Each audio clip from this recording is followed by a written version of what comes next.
As early as December 2016, I knew already. Although I never thought that Mr. Duterte would go to the extent of jailing me. I thought it was just going to be daily vilification. Yung mga pagmumura niya sa akin. Bawal yung media, ayaw nilang mag-interview sa akin inside. Although a couple of times, I won't tell you who they are. A couple of times they managed. May nakalusot. Nakalusot sila. Did you get sick? I got COVID. Oh, you did? Yeah, once. Nag-positive ako. Pero mild lang, very mild. Almost asymptomatic. I probably got it when I attended a hearing.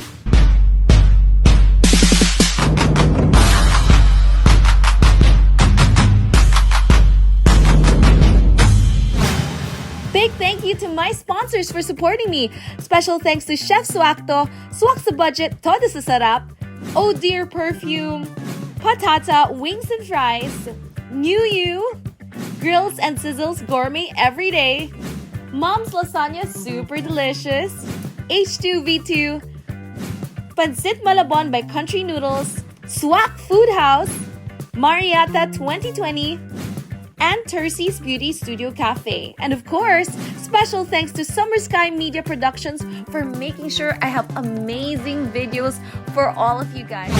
Let's all welcome our advocate for freedom and justice, Senator Leila Delima. Hi, Karen. Hello. How are you? I'm so honored that you're here because firstly, you are the voice of a lot of people that were imprisoned just like myself. Kaya I'm so happy that you're here. I'm very delighted to meet you. I've heard a lot about you. Aww. Just to, let you understand like how we are so invested with your freedom and what happened to you inside. I was actually hoping to send you letters while you were in jail. Yeah, because a lot of people were sending me letters. Really? I got all sorts of communications from total strangers. Wow. Kasi I heard, Sympathizers, well-wishers. I should have been one of them kasi I was told na talagang pinapahirapan yung pagpasok ng mga Visitors, Visitors. yes. There are requirements. There are requirements. But as to letters, no, they don't censor any written material. Really? Oh my gosh. They don't inspect, especially those letters. Only at first, the first few weeks, there was some random inspection ng mga lahat ng mga pumapasok na mga written materials. Pero later on, wala na. Wala nang random checking. Sa dami ng mga sulat kasi, no? Yes. Okay. So, Senator, you know what? Let's talk about your imprisonment. Like how it all began. Firstly, that was February 24, 2017, a day you will never forget. Yes, certainly. The first few days you were in Camp Crame. How was it? You voluntarily surrendered. Yes. Yes. The warrant of arrest was issued February 23. I heard it over the news. I was at my Senate office that day, that afternoon. It was afternoon. So binalita, sinabi sa akin ng staff ko, Ma'am, in-announce po, linabas na yung warrant of arrest. So I immediately went home because I heard over the news that the arresting team was on its way to the Senate to serve the warrant of arrest. I have to go home first and talk to my family, bid goodbye to them, and get my things. So I went home in a hurry, and I was accompanied by Senator Kiko Pangilinan and Senator Bam Aquino. They came with me, and then nag-umuwi ako para magpaalam sa pamilya ko and gave instructions to the other members of my household.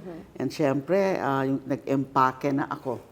And then the arresting team also followed, but they could not enter the gate of the subdivision. So they were outside already? They were outside already making abang. Because, I didn't want them to serve the warrant of arrest. At home? At home. Hindi ko kaya yun sa bahay i-serve yung warrant of arrest. So I wanted to be arrested in the Senate. So balik ako sa Senate.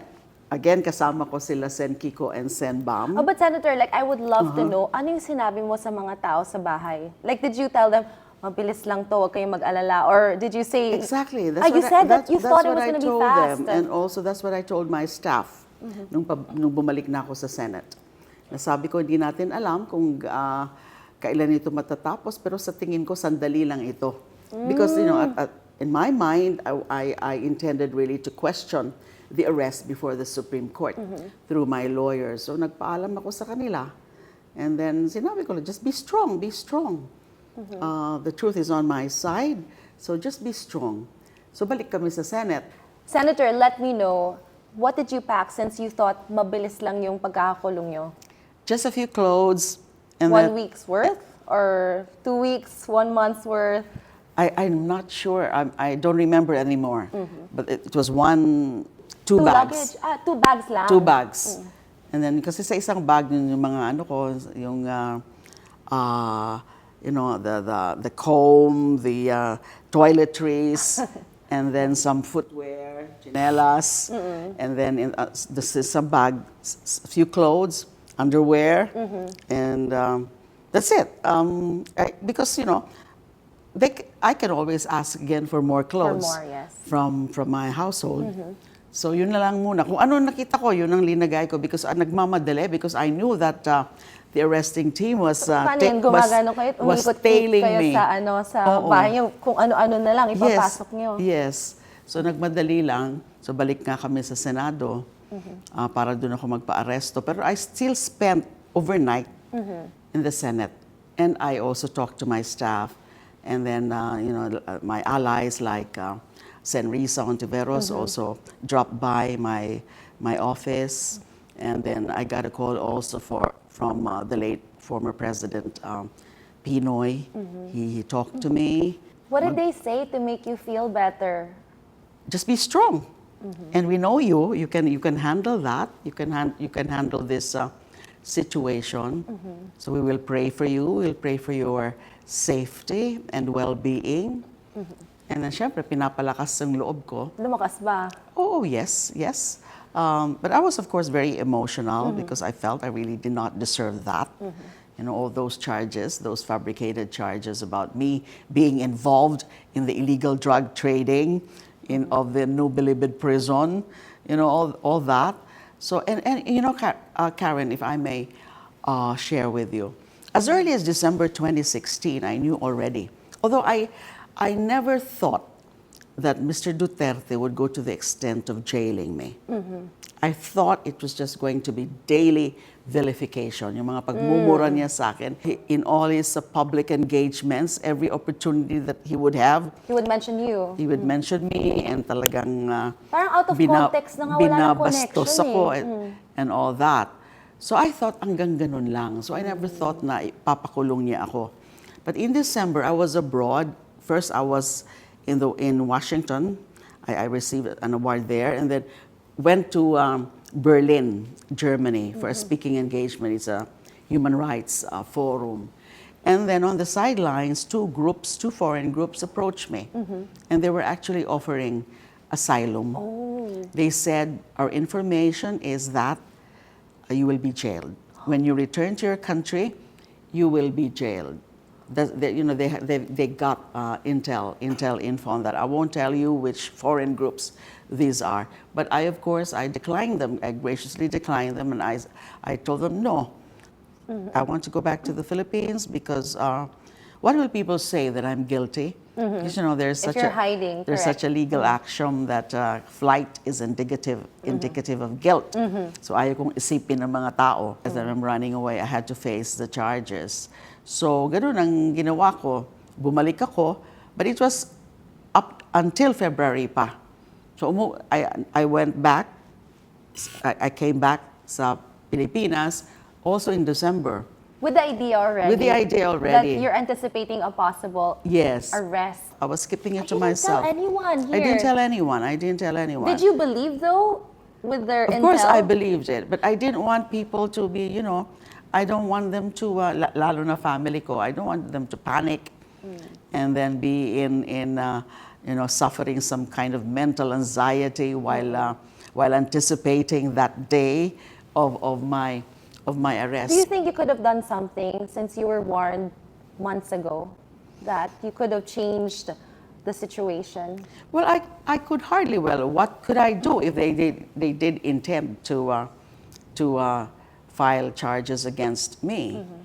And I knew all along that these are going to be fabricated cases. I knew all along that any witness or witnesses that they would get would just be perjured witnesses. Mga imbento, mga kwentong ewan, mga inventong I know what you mean by the kwento na parang absurd na talaga. very absurd, very absurd. But of course, I was still hoping and I was still praying that won't happen. And I was always, I was always putting up a brave front. And I continued to criticize Mr. Duterte. I continued to comment on various issues. I continued to do that even in prison. And you were in prison for 2,453 days. 54 days. 54 days. 2,454 days. 6 years, 8 months, and 21 days. How are you in your first few weeks inside jail? The first, 2 to 3 days, I could hardly sleep. And I was really thinking, why was it done to me? I know, because I never thought that they would do that, even if I was already informed when I was in Germany. I kept thinking about my family and kept thinking about how long will I stay here. I hope it's just going to be very brief because pumunta sa Supreme Court yung lawyers. They filed something with the Supreme Court to nullify the warrants of arrest.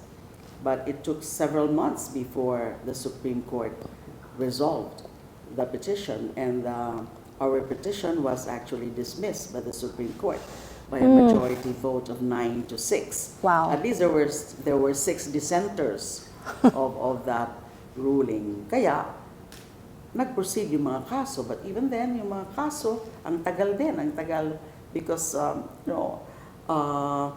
meron kasing mga judges na nag-inhibit.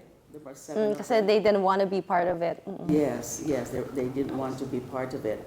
So every time a judge would inhibit the case or the case Would delay.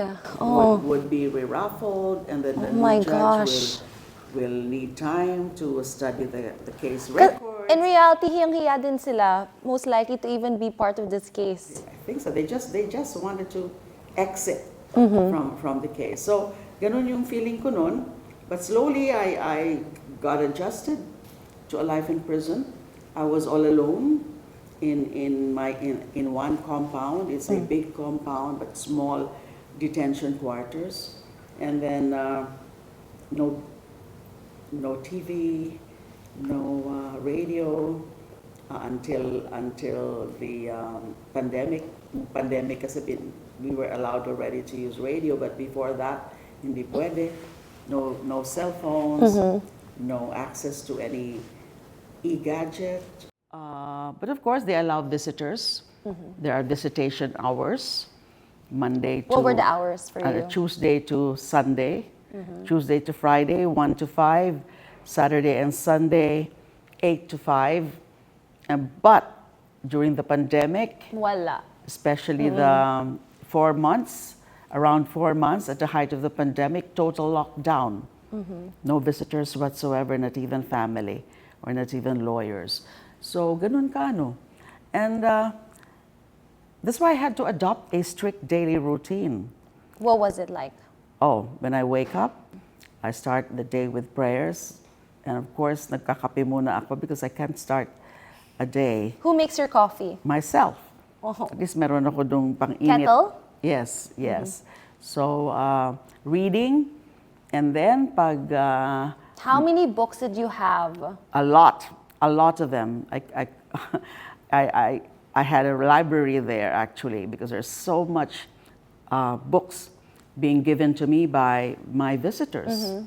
Kasi mga bisita is either pagkain o libro. Yeah, so same. all kinds of books. What was your favorite genre? Political novels, and both fiction and non-fiction, yung mga inaanos, both serious and light stuffs, and even romance. Romantic novels were also being given to me by my friends. So I fixed my day in such a way that I would be doing something, that hardly there's any moment of idleness. So a morning, breakfast, and then feed my cats, She has cats inside jail. How did you get the cats I to adopted enter? them. They are stray cats. Oh, so They oh, just appear. wait, They can just you- appear in my Let me compound. understand, like your door, was it like, jail bars or it's an actual door? It's an actual door with jail bar also, but on daytime I'm able to go out of my quarters. The compound is big. You can and walk then around and see I the can- other people that are detained as well. Not often.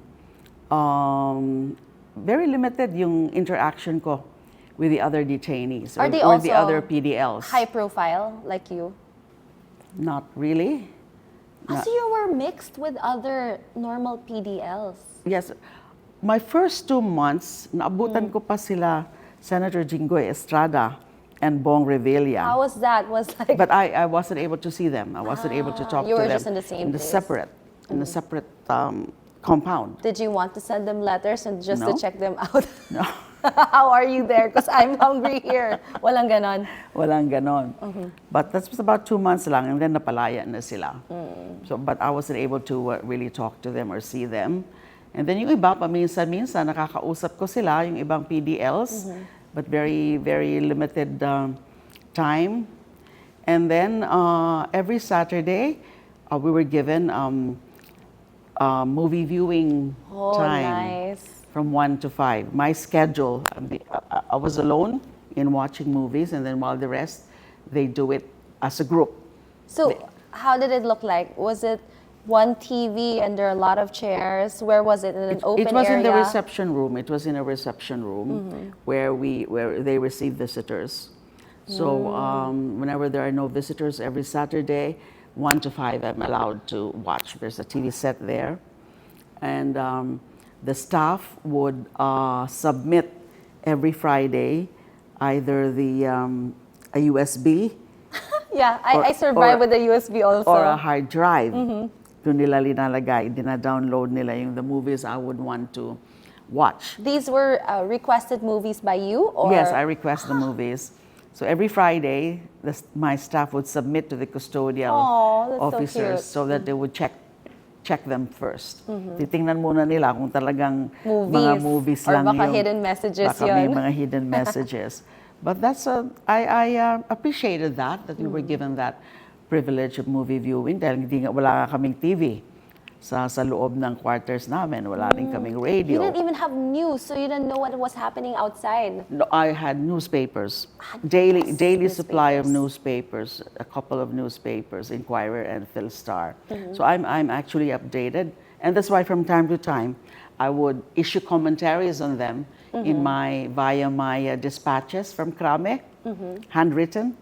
It's all handwritten, even my instructions. Kasi wala nga akong laptop, wala akong tablet. Manual na lahat. It's all manual, back to basics. How many ball pens did you have? Pencils you finished? I lost count.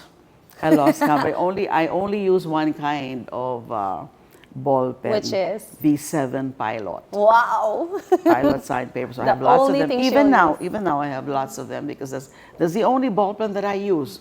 I don't sign on any paper using any other ball pen, kind of ball pens, colored blue. Wow, it's perfect for you. So if it's not that means it's a forgery. My signature is a forgery. Senator, you know what? When I was doing a lot of sketching, a lot of writing, napudpud talaga tong kamay ko. As in, maitim siya. Kalyo. Can you show your kalyo? Nagkakalyo na ako dito Kasi naka 3 especially. years na, so medyo nawala na siya. But where's your kalyo? Dito siya. And then here. Ito. Yes. This ito one. Di ba mataba siya? Medyo mataba pa siya, Senator. Gamit na gamit talaga. Gamit na kabit. Ilang letters kaya yung nagawa niyo sa loob? More than 1,000 dispatches Wow. from Krame. Those are the dispatches. Those are the commentaries.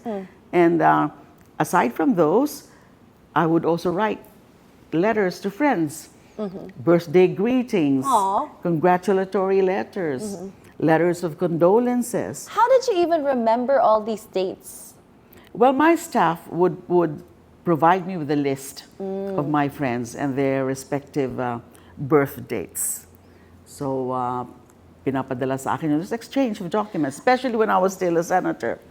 Because even if I was jailed, so I was jailed barely 8 months as a senator, But I still continued, as I was still a senator, up to the expiration of my term in 2022.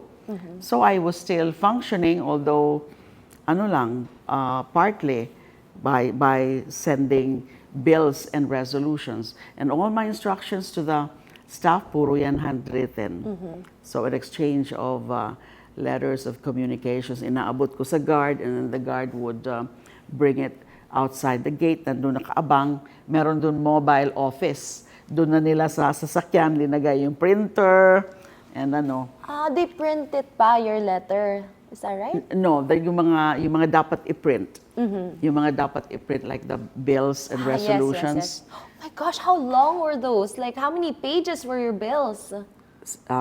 It ranges from 10 pages to 20, Wow, more than 20 like pages. full. Like, it's what kind of paper do you use? Yellow pad. Oh, mahaba yun. Mahaba. Oo, yun yung talaga kailangan na kailangan sa loob. Yes. So, ang dami yung inubos na papel sa loob. Wow. Because that's my only means of communications to the outside world. And I would be receiving also letters, lots of letters from many, including strangers, most of them total strangers, just expressing their sympathy. And then... Did you have any particular one that you felt like was unforgettable?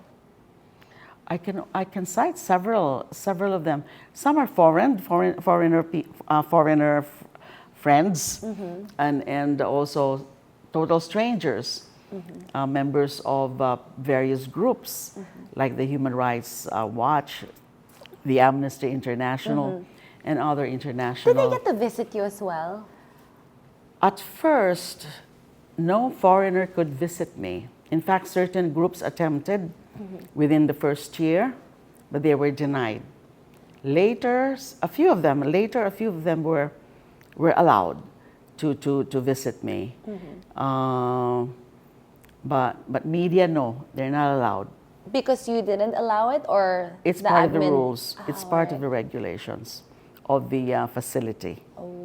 Bawal yung media, ayaw nilang mag-interview sa akin inside. Although a couple of times, I won't tell you who they are. A couple of times they managed. Nakalusot sila. And then maybe they just misrepresented themselves as just pure friends, just friends. But you didn't know them? I knew them. You knew them as... I knew them. Okay.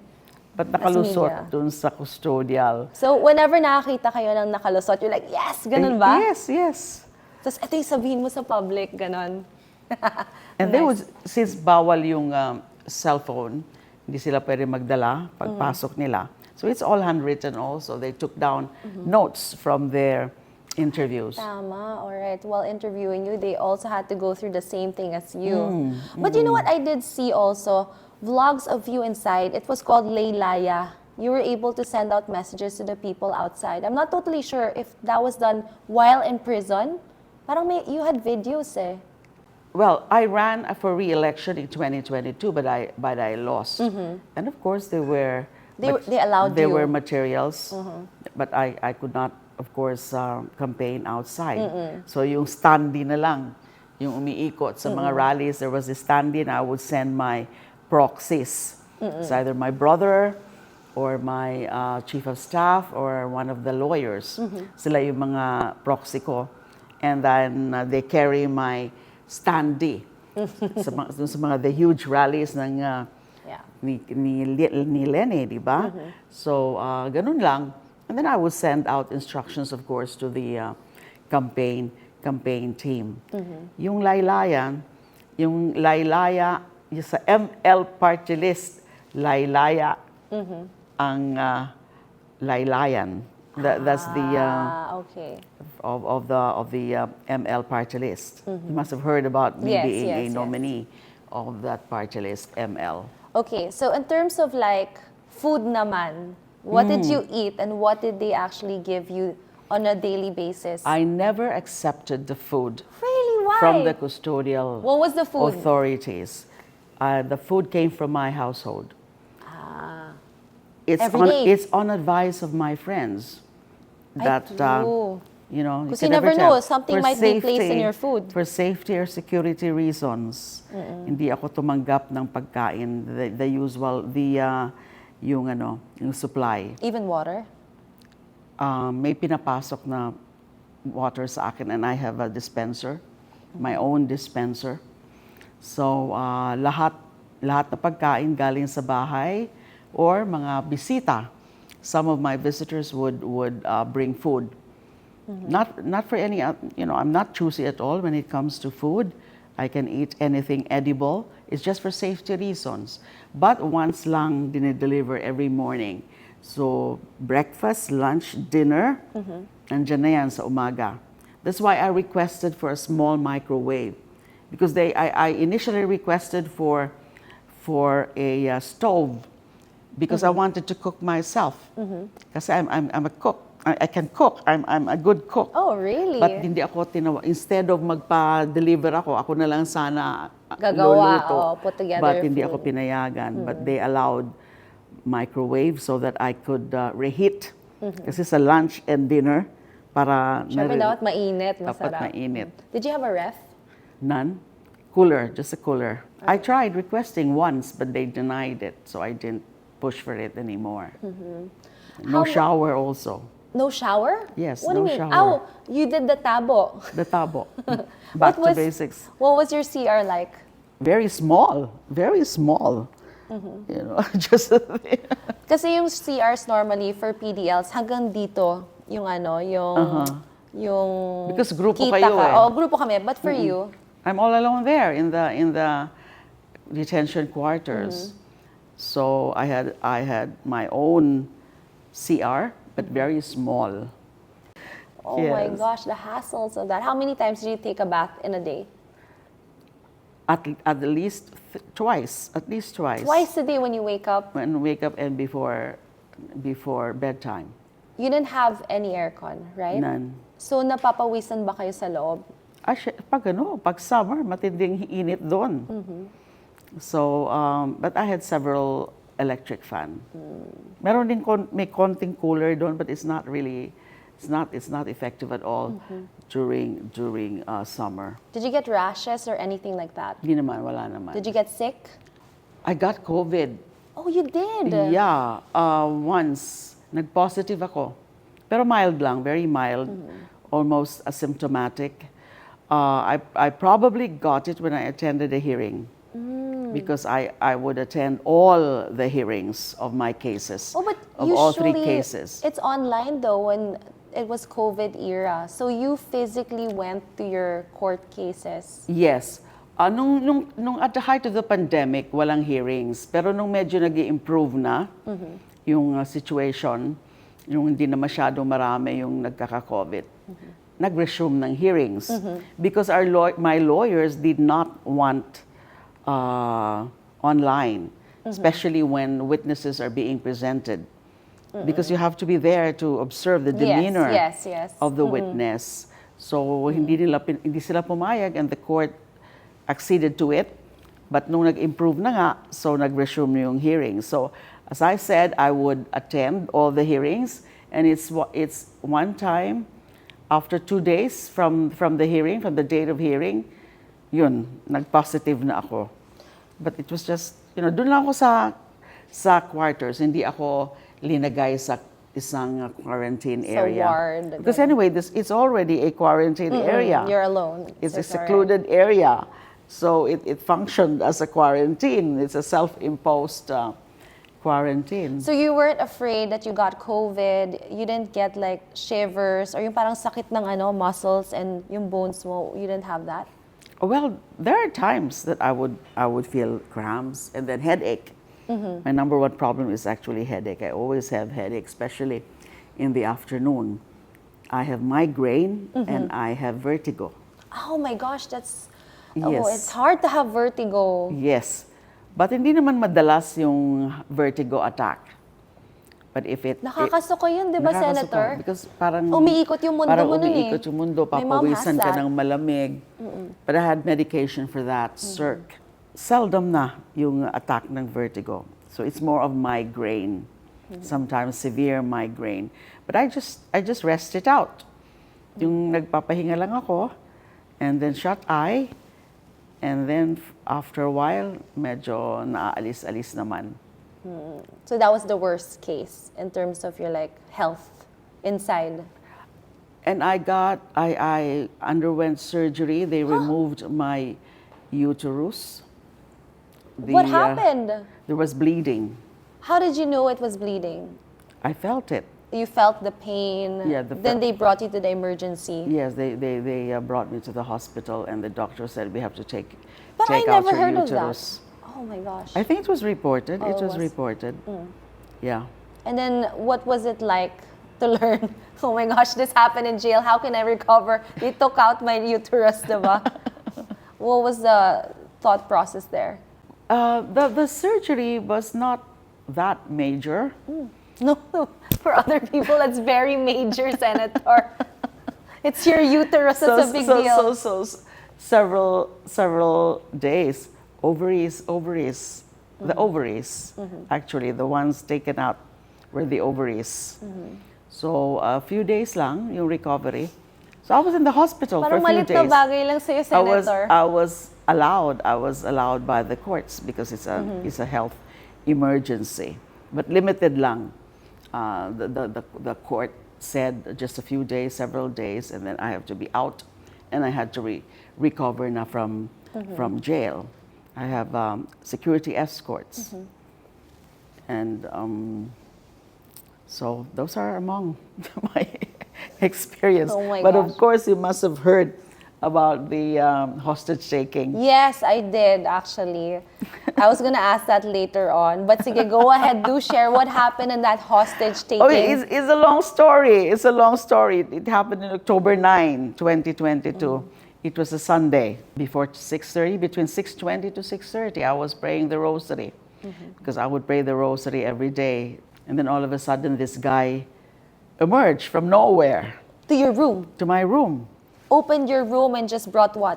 Like a gun? An improvised knife. How did he even get there? I don't know. And I didn't know there was already an incident happening. Hindi ko narinig.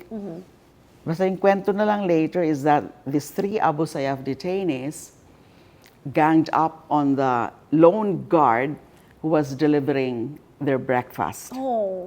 And he almost died. That guard almost died. He was brought to the ICU. So pinagsasaksak nung nag-deliver ng breakfast. And then patakbo na sila palabas. Although their compound was closed, was locked. Pero tumatakbo sila, and the 2 of them were gunned down by the sniper at the tower, the watchtower. But the 3rd guy managed to flee. He climbed the fence with barbed wire and then ran to my compound. Kasi open na yung compound by Straight that to time. your room though. Straight to my room. Why would he No, pick your room? Maybe they planned it already. It was part of the plan. Ah, you were their exit. Yes, that's my theory, and that's also the theory of the people there, that it was a carefully planned attempt to escape, and that's why they chose a Sunday. Kasi pag Mas Sunday, konti yung mga konti jail lang yung officers. guards. So they plan to have somebody as their human shield. Which is you. Yes, I was the most ideal Oh my gosh. hostage in that facility. So what happened when he came in, he had an improvised like knife and you were like, I'm just praying. Yeah, of course. I thought it was just a nightmare. Pero nung na-realize ko, naku, totoo palang nangyayari ito. So he pulled me, talagang inano ako na, Ma'am, he was calling me Ma'am, ikaw lang, sumama ho kayo sa akin. Kasi yung ano siya, yung he was... palpitating, yung siguro, yes, and then grabe yung na yung nangyari sa yung kanya. mata niya talagang nalilisik. You know, and he was running out of breath. And then, Ma'am, sumama kayo sa akin. Ikaw lang ang pag-asa ko para makalabas ako dito. Wow. Kasi pinatay na ho yung 2 kong mga kasamahan. So ano to? Sabi ko, no. And I told him, teka muna, magbibihis muna ako. Because I was in the night. If I was gonna die outside, I want to do it beautifully. night outfit. Kasi syempre, hostage ako sa paglabas doon. Baka nandun yung baka biglang may mga media doon. Bahay lang si Senator. Sabi niya, wala na ho tayong oras, sumama na ho kayo sa akin. So he was dragging me, he was manhandling me. I even, nadapa nga ako a few times. There was some hematoma dito sa portion na ito of my legs. And then, so he was grabbing, talagang inaano niya ako, he was pulling me. So you were fighting him off? Were you trying to like stay in your room? Yeah, but talagang he pulled me. Did you try to hit him, like kick him? No, because he had a knife. He had a knife. So lumabas kami doon, pumunta, and then doon sa gate ng compound ko. So, nakaganyan siya. Ganun kalayo nakapunta siya dun sa gate. And then his improvised knife constantly pressing my chest, on my chest. Minsan na sumisigaw nga ako. Painful. It was painful. Sakit, wag naman ganyan. And then he would try to lift it. And then dito naman sa may puso. And then sisigaw na naman ako, wag dyan. So ililipat na naman niya dito yung knife. And then nandun nga kami sa gate ng compound ko. Dito siya sa likod ko. Nakaganyan siya. And then this one. So he was there at the back. Behind you, yes. Behind me. And then talagang ganun siya. Very hard. Tight. Very tight. Very tight. And then when he saw that the main gate of the entire compound, it's called the maximum security compound. So he saw that it was locked. Kasi linak na ng mga guards. Malamang. Kasi binakate na nila yung ibang detainees. When that incident was happening, kailangan nilang ilabas yung mga PDLs na iba.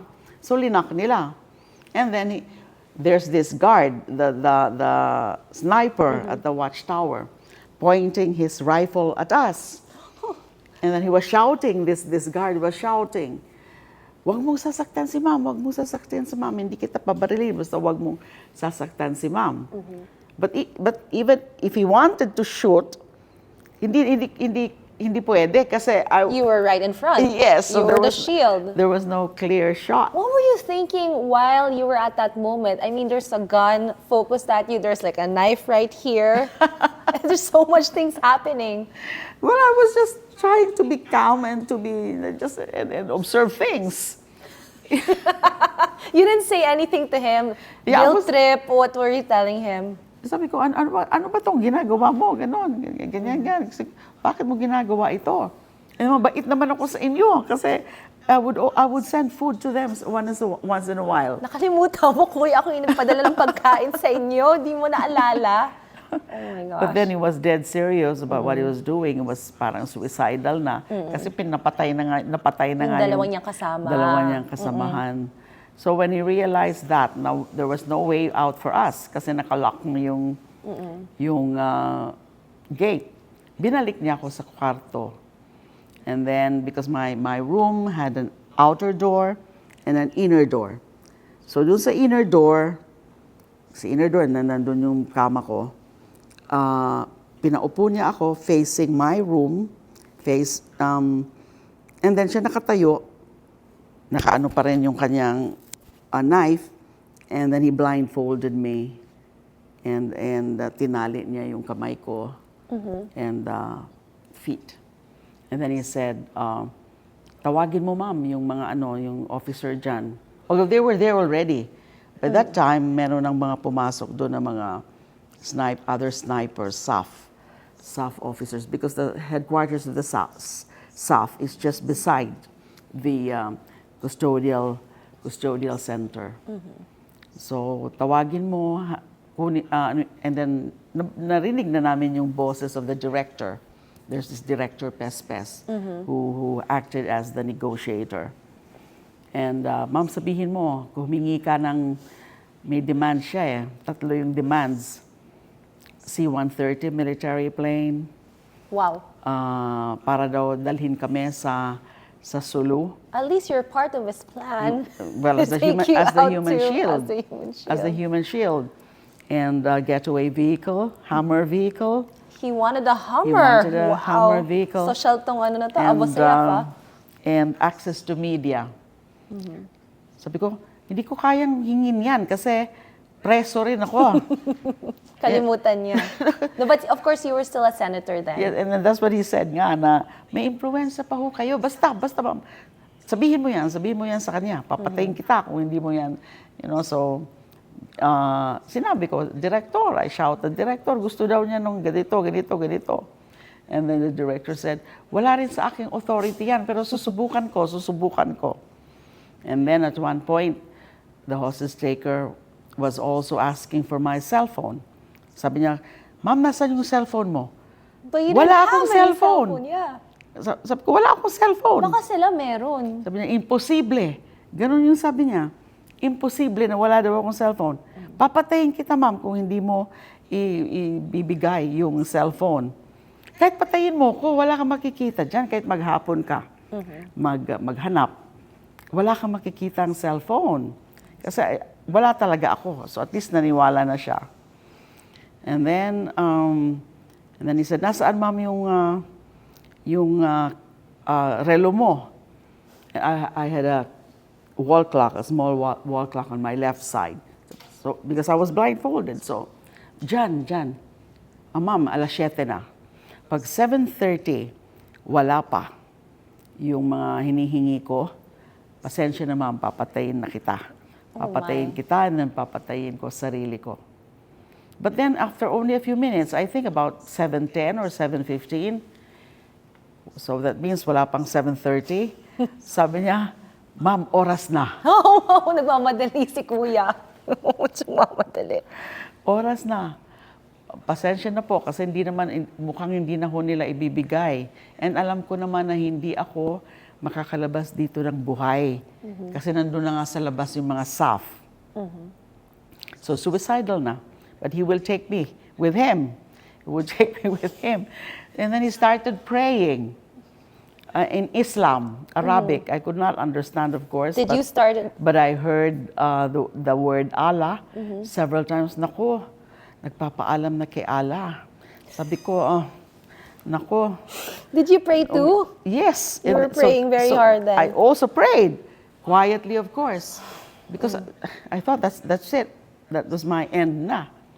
So sabi ko, Lord, bahala na ko, quietly, bahala na po kayo sa akin, bahala na po kayo sa pamilya ko. Pero isang request lang po. I still had one request. Which was? Sabi ko, make it quick. Make it quick. Isang ano lang, and then that's it. Rather than slow death and bleed to death. Kasi multiple stab wounds yun. I didn't want to suffer.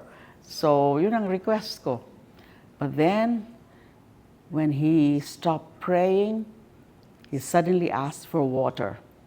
I thought all the while he was just thirsty, but he was just thirsty. But I was told by a police officer later that that's actually part of their ritual. Pag mamamatay na daw, parang cleansing or what.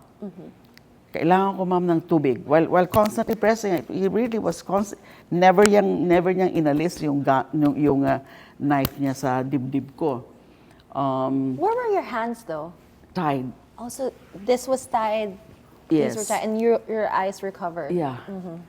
Nasaan po yung tubig? Sabi ko dyan, ginanon ko yung sa my dispenser. And then, kunin mo doon. Ayaw niya, kasi ayaw niyang umalis sa harap ko. Pakuha niyo po sa kanya, kay director. So that's what I did. Director, gusto daw ho niya ng tubig. So kunin niyo po yung baso dyan, at dito po sa dispenser. And then, I resumed my prayers. And then, after several seconds, pak. They shot him. He shot him. Close range sa akin. Dito lang siya sa right side. Kwento sa akin later ng director that he was preparing already to gun him down because he could hear our conversations, that he could sense that my life was in serious danger. But he was just waiting for the right timing. Buti na lang yung tubig, kinailangan niya. Yeah. So he hid a small handgun at his right side. So paglapit niya, he also wanted to make sure muna about two things. One is that the hostage taker was not carrying any other weapon, like a hand grenade, for example. And that hindi daw ako malikot dapat. Kasi kung malikot ako, delikado. Delikado na he was shot. Kasi baka ako yung tamaan. So when he saw na okay, no hand grenade, and I was so still, he thought nga daw I was in shock. So I told him later that I was actually praying. So yun, nung inaabot na niya yung glass of water daw, tapos syempre nung kinukuha, medyo umangat na yung konti yung knife sa chest ko. That's it, pak, pak, pak, pak. But I never saw yung I just heard it. Talagang halos mabingi ako. I never saw the guy fell kasi inalis ka agad ako while still blindfolded. Buti na lang you were blindfolded, no? Yeah, it must be, it would have been more harrowing. Yeah. I would witness the shooting. And then pag alis nung blindfold ko, blood all over. You? Yeah. His Kasi blood close, was all over you. Here. Mga talsik. Are you trained, for these certain situations as No. a Secretary of Justice, Not really. Chairman of Human Rights, No. Senator? No, it's just that there can only be two things. It could only be either of two things when you're confronted with such situations, with life-threatening situations. It's either that you would, would be overwhelmed by fear, in which case hindi ka na makakaisip ng maayos. Pwede ka pa ngang mag-collapse dyan, mawala ng malay, and or you try to fight off fear. And that's exactly what I was doing. I was, of course, scared, very scared, but hindi ko pinahalata. That's why sumasagot-sagot ako sa kanya. I overcame fear. So that's what I believe. Yun lang, either of two things. So nasa sayo na yan. Kung maano ka talaga ng takot mo.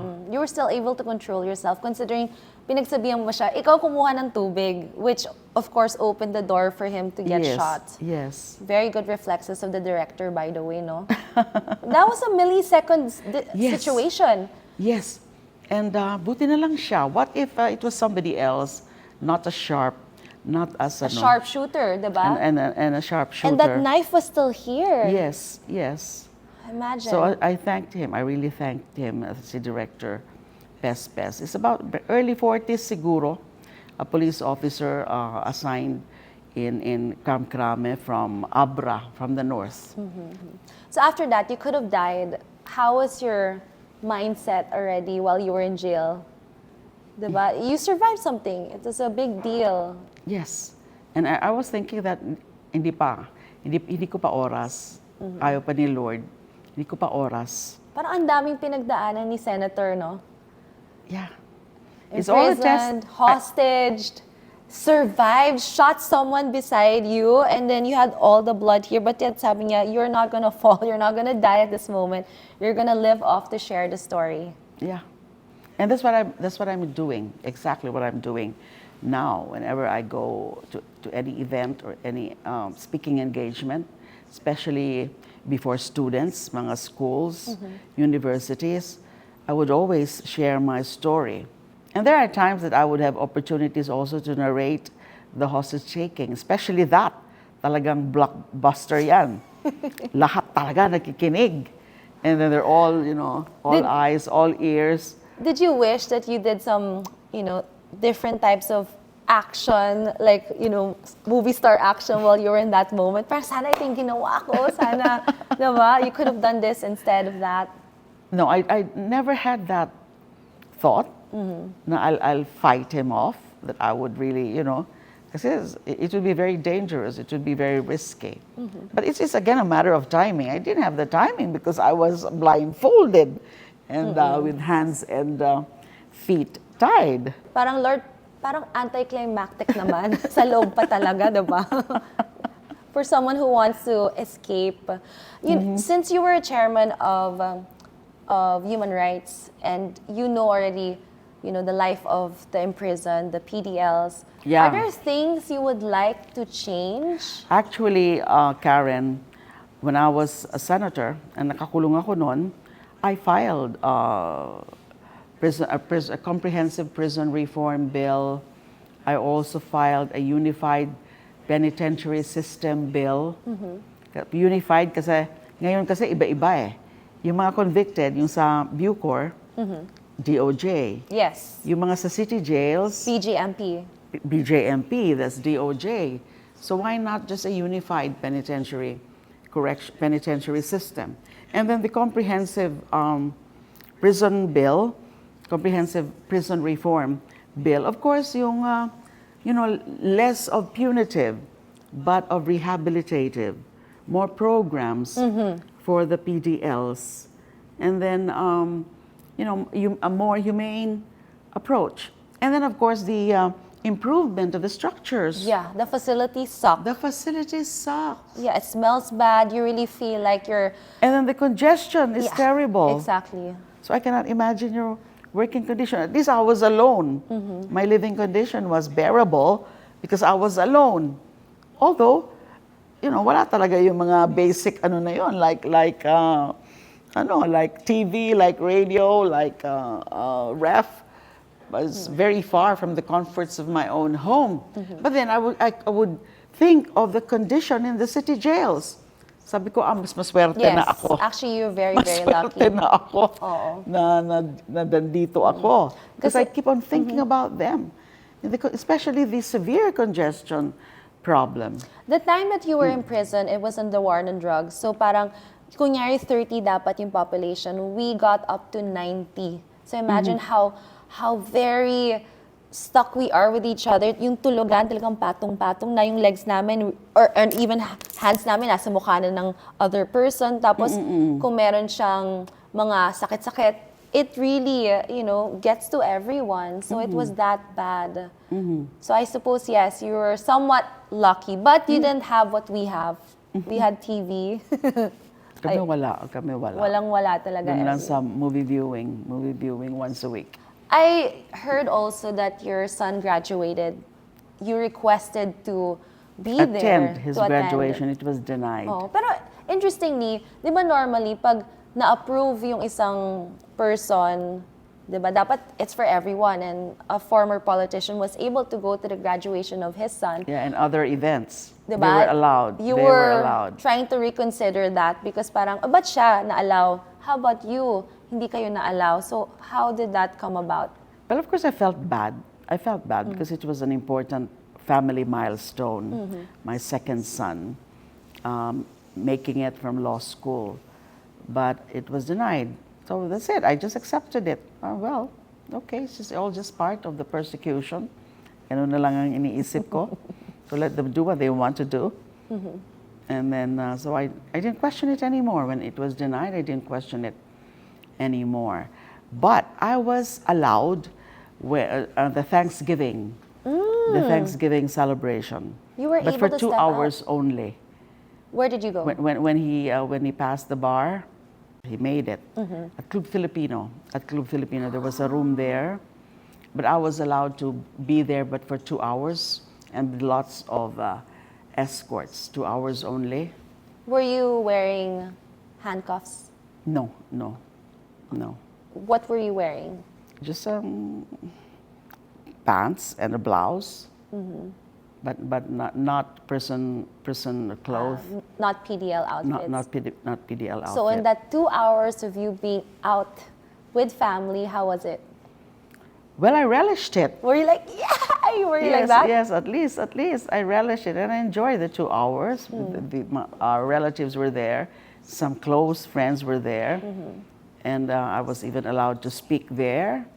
My message to my son. So that's it. But really, 2 hours only, nothing less, nothing more.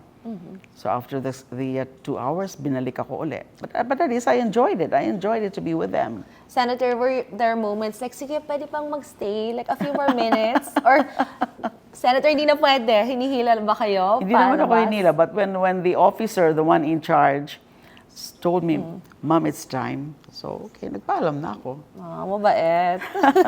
Hindi Because kayo- sila kasi ang Oh, they'll get in trouble. they get into trouble. 'Cause honestly- if their officers, the higher authorities would learn about it.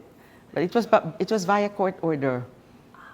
Wouldn't I approve. I had to ask permission from the court, but the court allowed only 2 hours. That's not bad, That's Senator. not bad. Yes. How did you celebrate Christmases, your birthdays, the New Year's? Well, there's some eating. I would invite family, relatives, and some friends, and also masses. You had Yes. masses.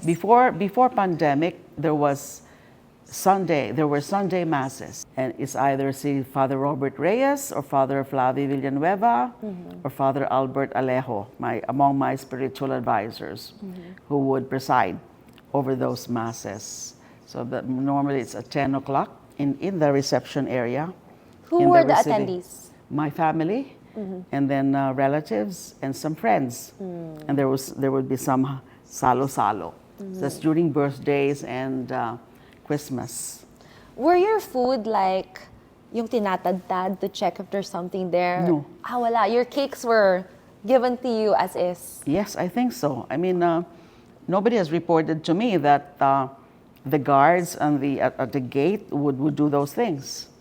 Wala, hindi naman nila ginalaw yung mga pagkain. Very respectful. I didn't think that they suspected me of anything or attempt to escape. Kasi you're the mother of illegal substance And that's diba? but that's exactly the reason why isang katerba yung aking security escorts To make sure. whenever I attend hearings. You know, yung parang they wanted to propagate this false narrative Yeah. that I'm someone big in the In that industry. in the illegal drug trade, that Yeah. I would have cohorts and I would have men, I would have gangsters to try to rescue me. Nainis ba kayo pag ganon? Yes, naiinis ako. When you go to the court, tas parang, kailangan pa talaga, ang dami-daming Yes. bantay. That's I felt the same. That's exactly what I felt. I felt insulted, honestly. Correct. I'm not going to escape. And then, but you know, they're just following orders. In fairness, everybody in the custodial facility, from the one in charge to the jail guards, they treated me well. They treated me with courtesy and with respect. Senator, you have so many cases against you. I know a lot of them were like super bogus, parang out of this world, but also ang dami. So paano yung mga lawyers mo in terms of representing you? Magkano yung ginastos mo?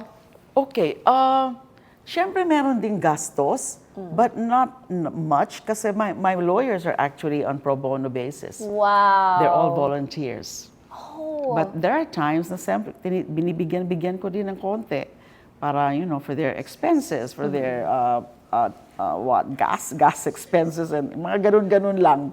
But no fees because these are pro bono. They really love you. Yeah, well, one is inaanak ko, one is my Family. relative, one is just someone who really believes in me, kababayan, fellow Bicolano. So yun ang aking mga, and I'm very grateful to them. They did well. They did well in defending me against all odds. They knew that these are special cases in the sense that these are cases of persecution, fabricated, trumped up, and orchestrated by no less than the highest official of the land, the former president, and with his chief enforcer, the former Justice Secretary, Vitaliano Aguirre III. You know, he was the chief enforcer of the persecution, of the filing of cases, kasi that was the instruction of his principal, Duterte, who had, who had an axe to grind against me. He never forgot about me, about CHR, investigating the Davao Death Squad killings way back in 2009.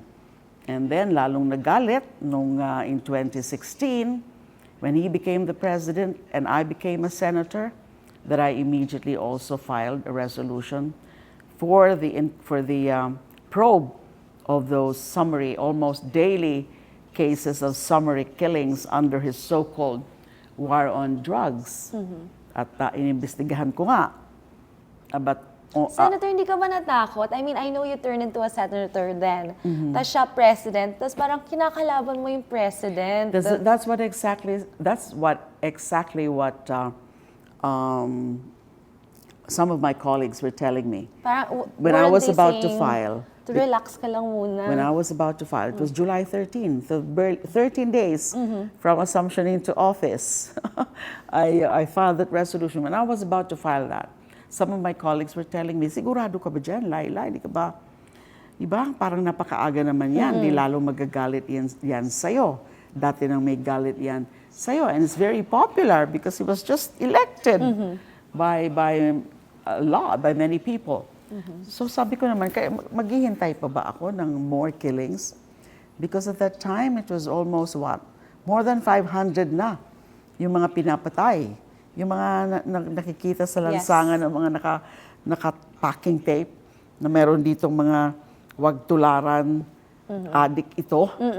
Diba? So it was almost daily, the killings. So sabi ko, maghihintay pa ba tayo? I cannot. I'm a human rights defender. I'm a human rights advocate, former CHR chairperson. What's happening now, what's happening then, was totally unacceptable to me. So I had to do it. You know, knowing the consequences of that. And ganun nga ang nangyari. Pinag-initan nga ako. Because only after holding 3 hearings, dun sa hearings na yon ng Senate Committee on Justice and Human Rights, tinanggal ako ng mga kasamahan ko as chairperson. Were these your friends though, yung nagtanggal sa inyo?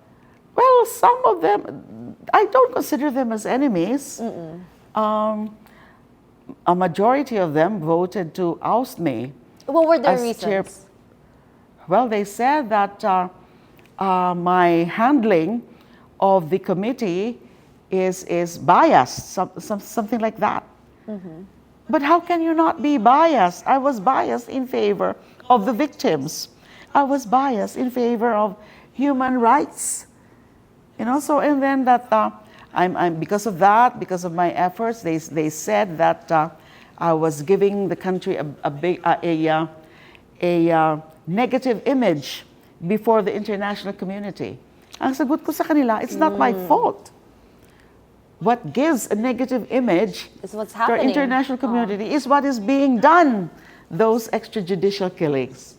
So hindi ako yung hindi ako dapat ang sisihin dito. So, sisihin nyo yung may kagagawan yan na pinapatay na lang basta-basta. And then, I was the subject of that hearing in the House Committee on Justice. You know what happened then? Grabe, yung mga nandun, yung mga bilibid drug convicts, they were testifying against me. And to think nakinig sa kanila. Nakinig They're sa not kanila. even credible witnesses. They're not at all credible. Convicted ones, these are convicted. And binastos ako doon. I was slut-shamed. You know, I was called names. Grabe. It was a kangaroo proceedings. So I went through all that. And then the almost daily vilification I got from Duterte himself, his subalterns, and also his trolls. You know, at the height of those House Committee hearings, I received more than 2,000 hate messages. What did you do with those? Like, did you increase your security? Well, I had a security then, but I did not increase. Ganun lang, hindi ako nagpadagdag ng security. And unprintable words pa, yung mga hate messages nila. That's why I had to discard, I had to do away with that cell phone. Yeah, because you had a lot of calls. I had a lot from of calls. different people. Why were your lines open to them? How was it publicly seen? I also do not know. Oh, well, it was exposed. My contact number was exposed. And you kept the same number. No more. No more after that. After that, no more. So watch out for part 2 heart-to-heart interview with my Kakosa, my idol, former Senator Leila Delima for the Columbia Stories on my YouTube channel, Karen Bordador. See you guys there. So excited. Whoever thought my life would turn out this way? From being a radio DJ to spending 5 years in jail, then being acquitted for a crime I did not commit. Now, I am living more meaningfully knowing that setbacks are truly just setups for comebacks. Check out my YouTube channel for stories on overcoming odds on the bright side, untold tales of prisoners that are close to my heart on Columbia Stories, and so much more. Again, check out my YouTube channel, Karen Bordador, and don't forget to subscribe. See you there! Mwah!